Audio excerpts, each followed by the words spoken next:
ರಾಜ್ಯದ ಕರಾಳ ಇತಿಹಾಸವನ್ನ ಬಿಜೆಪಿ ಸೃಷ್ಟಿಸಿದೆ. ರಾಜ್ಯಪಾಲರಿಂದ ರಾಜ್ಯಕ್ಕೆ ಮಸಿ ಬಳಿಯುವಂತಹ ಕೆಲಸವಾಗಿದೆ. ಗವರ್ನರ್ ಭಾಷಣಕ್ಕೆ ಅವಮಾನ ಮಾಡಲಾಗಿದೆ. ರಾಜ್ಯಪಾಲರು ಸಂವಿಧಾನವನ್ನ ಕಾಪಾಡಬೇಕು, ರಾಜ್ಯಕ್ಕೆ ಮಸಿ ಬಳಿಯುವ ಕೆಲಸ ಆಗಿದೆ. ರಾಜಭವನದಲ್ಲಿ ಕೂರುವ ಅರ್ಹತೆ ರಾಜ್ಯಪಾಲರಿಗಿಲ್ಲ.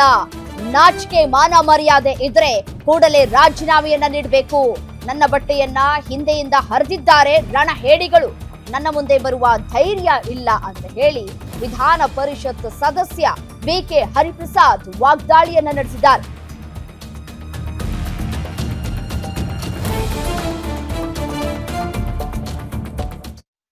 ಘಟನೆ ಕರ್ನಾಟಕ ರಾಜ್ಯದಲ್ಲಿ ಒಂದು ಕರಾಳ ಇತಿಹಾಸವನ್ನು ಸೃಷ್ಟಿ ಮಾಡಿದೆ. ಕರ್ನಾಟಕ ರಾಜ್ಯಕ್ಕೆ ಮಸಿಯನ್ನು ಬಳಿಲಿಕ್ಕೆ ಪ್ರಯತ್ನ ಭಾರತೀಯ ಜನತಾ ಪಾರ್ಟಿ ನೇಮಿತ ತವರ್ಚಂದ್ ಗೆಲಾಟ್ ರವರು ಇವತ್ತು ಮಾಡಿರ್ತಕ್ಕಂಥದ್ದು ಕರ್ನಾಟಕ ರಾಜ್ಯದ ಜನತೆಗೆ ಅಪಮಾನವನ್ನು ಮಾಡಿರ್ತಕ್ಕಂಥದ್ದು. ಯಾವ ಸರ್ಕಾರದ ಕ್ಯಾಬಿನೆಟ್ ತೀರ್ಮಾನ ಮಾಡಿ ಒಂದು ಸಂದೇಶವನ್ನ ಗವರ್ನರ್ ಮೂಲಕ ರಾಜ್ಯಕ್ಕೆ ಹೇಳಲಿಕ್ಕೆ ಅವರು ಮನವಿ ಮಾಡ್ತಾರೆ, ಅದನ್ನು ಅಕ್ಷರಶಃ ಅಲ್ಲಿ ಸದನದಲ್ಲಿ ಓದ್ತಕ್ಕಂಥ ಕೆಲಸ ಗವರ್ನರ್ ಮಾಡಬೇಕಾಗಿತ್ತು.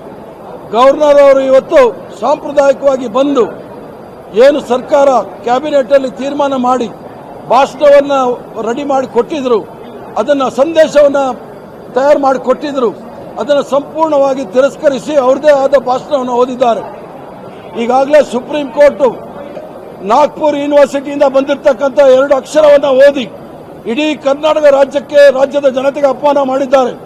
ಅದರಲ್ಲಿ ನಾವು ಪ್ರತಿಭಟನೆ ಮಾಡೋ ಸಂದರ್ಭದಲ್ಲಿ ಭಾರತೀಯ ಜನತಾ ಪಾರ್ಟಿಯ ಕೆಲವು ಶಾಸಕರು ನನ್ನ ಬಟ್ಟೆಯನ್ನ ಹಿಂದೆಯಿಂದ ಹರಿದಿದ್ದಾರೆ, ಮುಂದೆ ಬರಲಿಕ್ಕೆ ಯಾರಿಗೂ ಧೈರ್ಯ ಇಲ್ಲ. ಅವ್ರಿಗೆ ರಣಹೇಡಿಗಳು, ಬ್ರಿಟಿಷರ ಬೂಟ್ ನೆಕ್ದವರು ಭಾರತೀಯ ಜನತಾ ಪಾರ್ಟಿಯವರು, RSS ಅವರು ಮುಂದೆ ಬಂದು ಹೋರಾಟ ಯಾವತ್ತೂ ಮಾಡಲಿಕ್ಕೆ ಅವ್ರಿಗೆ ಧೈರ್ಯ ಇಲ್ಲ.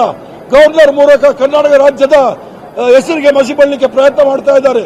ಒಂದು ಪ್ರಗತಿಶೀಲ ರಾಜ್ಯ ಅನಿಸ್ಕೊಂಡಿರ್ತಕ್ಕಂಥದ್ದು, ಅತಿ ಹೆಚ್ಚಿನ GST ಕೊಡ್ತಕ್ಕಂಥ ರಾಜ್ಯ ಅನಿಸ್ಕೊಂಡಿರ್ತಕ್ಕಂಥದ್ದು, ಸಿಲಿಕಾನ್ ವ್ಯಾಲಿ ಅಂತ ಅನಿಸ್ಕೊಂಡಿರ್ತಕ್ಕಂಥದ್ದು, ಧರ್ಮ ನಿರಪೇಕ್ಷಿತ ರಾಜ್ಯ ಅಂತ ಅನಿಸ್ಕೊಂಡಿರೋದು, ಸರ್ವ ಜನಾಂಗದ ಶಾಂತಿಯ ತೋಟ ಅನಿಸ್ಕೊಂಡಿರ್ತಕ್ಕಂಥ ರಾಜ್ಯಕ್ಕೆ ಗವರ್ನರ್ ಅವರಿಗೆ ಭಾರತೀಯ ಜನತಾ ಪಾರ್ಟಿಯವರು, RSS ರವರು ಕರ್ನಾಟಕ ರಾಜ್ಯಕ್ಕೆ ಮಸಿ ಬಳ್ಳಲಿಕ್ಕೆ ಪ್ರಯತ್ನ ಮಾಡ್ತಾ ಇದ್ದಾರೆ.